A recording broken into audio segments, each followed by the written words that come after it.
Hello everybody, I wanted to show you how to play my game called Keire.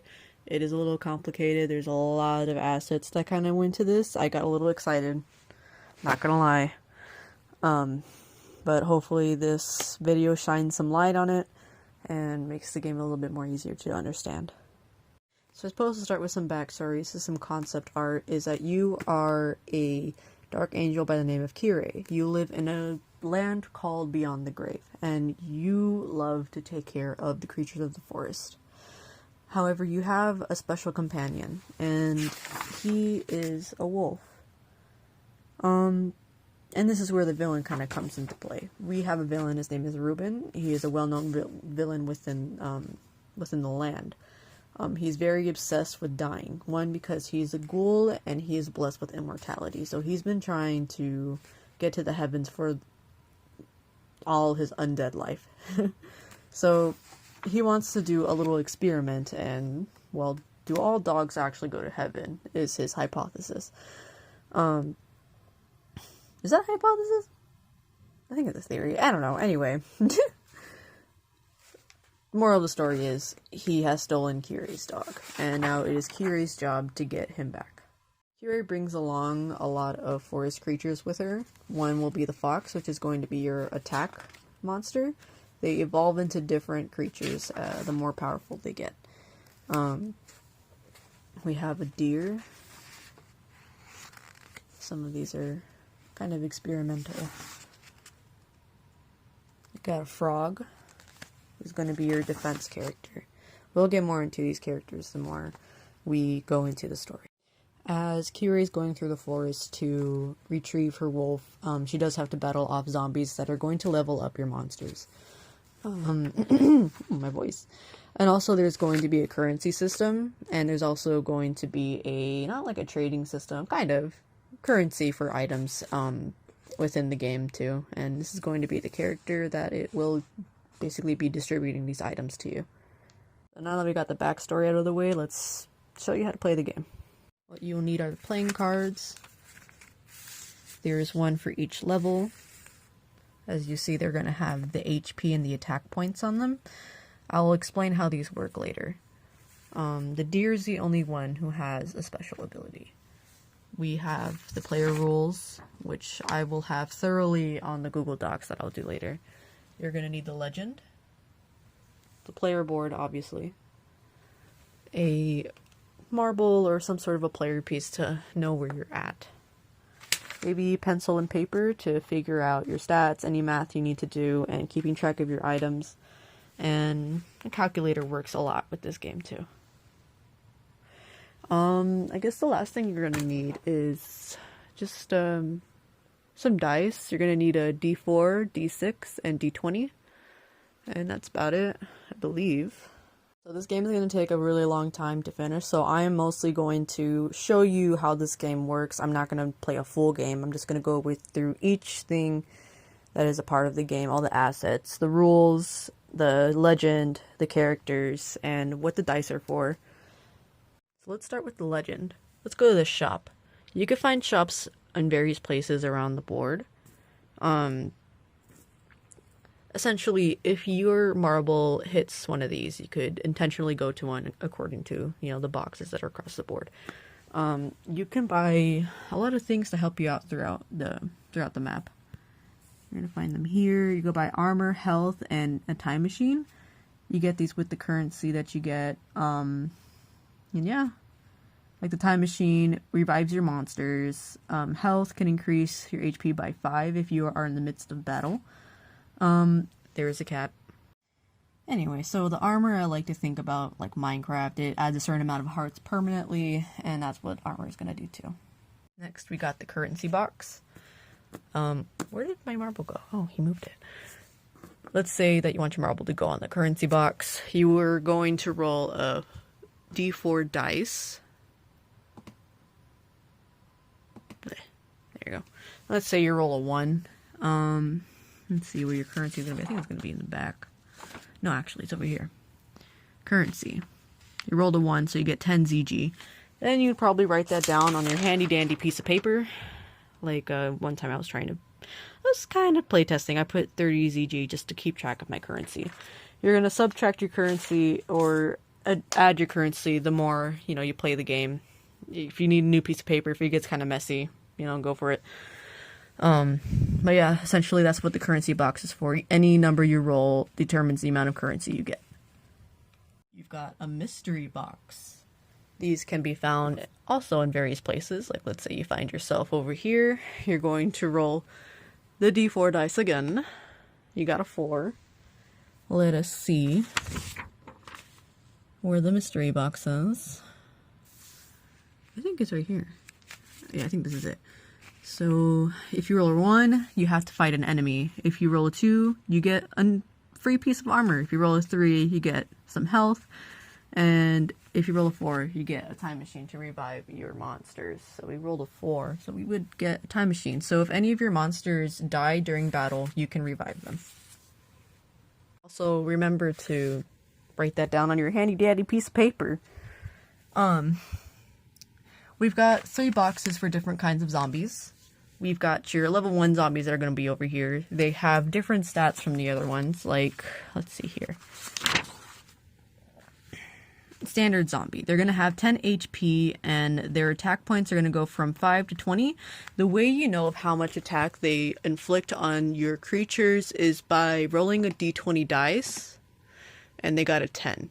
So that means out of 5 attack points to 20 attack points, they made 10 damage to your animals. So you would go on your handy-dandy piece of paper and you would subtract how many HP they have on whichever animal you so choose to battle with, at least.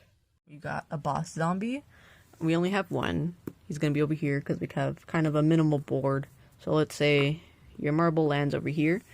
Let's see where he's at. He's over here. No. That's a final boss. This is a regular boss zombie.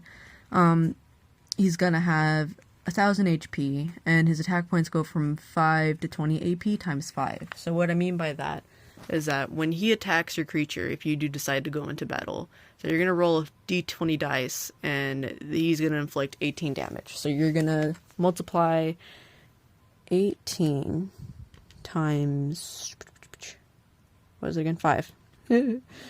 And that means they're going to inflict 90 damage onto whatever animal you have. If your animal is level 1, they're probably not going to survive that. But if they are already level 3, yeah, they would probably survive. So that's why it's important to level up your creatures before you inflict or go into battle. You got your checkpoints that save your game. So let's say, you decided to battle that zombie the moment your freaking animals were still level 1. Then you would probably find your little marble right over here. Or if you died in this place, you would probably find yourself over here. Or if you died in this place, you would find yourself over here. Just to make sure that, you don't have to keep rolling your dice to move in different places. Without further ado, we have your final boss. He's going to be all the way down here. This would be Ruben, if I had the energy to draw any more today. Let's see where he's at. He's over here. He's going to have 1,000 HP, 5 AP to 20 AP times 10. So he's the most strongest zombie out in here. Sends horrid sets of 3 zombies. I don't know, that might be a little too difficult. So I'm probably going to scratch that. But other than that, boss zombie.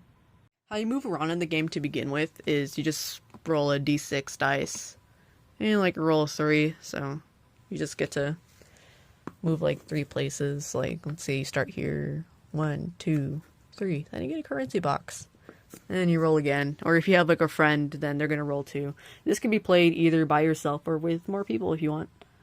Might as well go through all your creatures. They all start out level 1. I guess to start with the frog, he's going to be your defense monster. They all start out with the same HP, the same attack points, no matter what their strengths are. They're mostly going to start out with 10 HP through 50 HP. How they gain HP is by going into battle. We're going to go into that later. But for now, I'm just showing you how they look when they're leveled up and the skills that they gain. The only way you know if they reach level 2 is if they've gained more than 50 HP. So then they go, oh my gosh, I forgot to put 60 right here. 60 HP to 100 HP, and then their attack points would go up by ×2. They're just going to be more powerful, and they're going to hurt a lot more, and they're going to be a lot more capable of destroying the monsters that are more down the board. You've got your deer, who's going to be your healer. He's the only one that has a special ability. They get to heal your monsters from 5 to 20 HP ×1. So what I mean by that is, let's say, I don't know, like your frog lost like 5 HP points from being in battle. You could play your deer, roll a d20 dice to get a 13. So from here, you could heal your frog up to 13 attack point. I mean, 13 HP. So your frog is still in play. And of course, they get a little more powerful the more they kind of evolve into more demented creatures. They get to heal more and more, and if the moose gets to level 3, then they get to heal all players at once. We've also got the fox. This is going to be your attack monster, meaning that it doesn't have any special abilities, but their attack points do increase significantly the more it levels up. Now, as for battle, let me show you how that works. Let's say you hit this little zombie over here. You're always going to attack first, just to leave out any sort of like unfairness if you're just barely starting the game, and then like all of a sudden all your monsters are like done for, and you're just like, well, damn, I guess I lost the game in the first round. Then you know, there's ways to bypass that. We go to a standard zombie.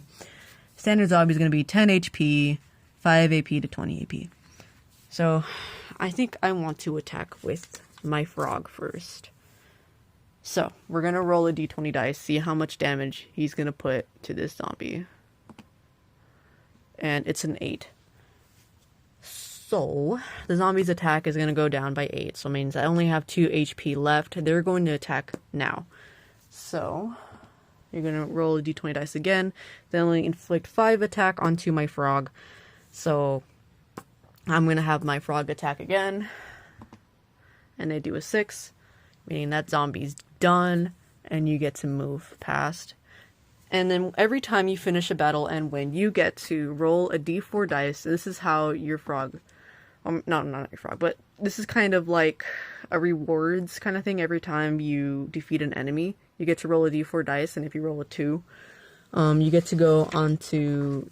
You get to choose... Darn. Anytime you defeat an enemy in battle, whoever you battled with gets to go up about 10 HP. So, you know, you just gotta, you know, like, cross that out. Cross that out. He's a 20 HP monster now. He gets more. And yeah. Another thing you get to do as you defeat your enemies is that you get to roll a d4 dice twice, and I'm going to show you why. So, let's roll. And then you get a 1. You get to go back into the rules, and here you go, the currency box. You get just currency. You get 10 ZG. So then you get to, you know, cross that out. You get to plus 40 ZG. It's how you earn currency to be able to use at the shop, and you know, as you go about your lifestyle in this game.